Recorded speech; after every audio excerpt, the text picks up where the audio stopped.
Hello watch fans, Berthier Watches here, and we have a 1999 Tissot Autoquartz here in its box with the papers. The box still hasn't had its little blue cover removed,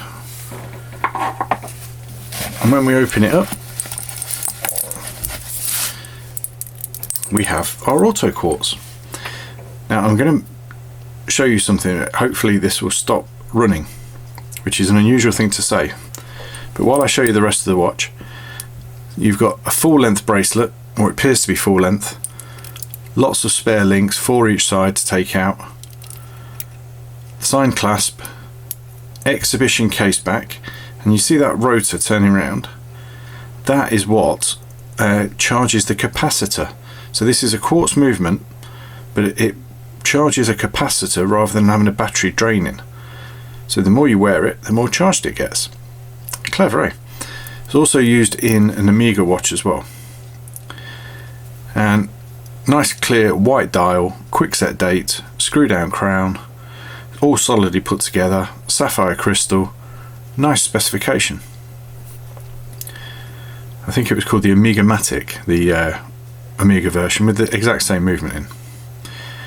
What will happen, and it may, if we may be lucky and do it on this video because we haven't changed the capacitor yet. There we go, on cue. See, the second hand has stopped and now it's stuttering across to go, I need charge. It will do that until it gets more charge.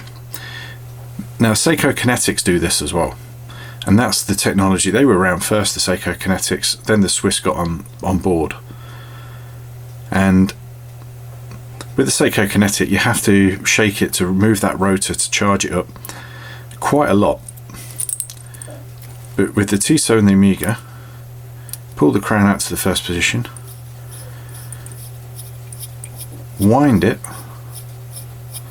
You see that it started ticking normally?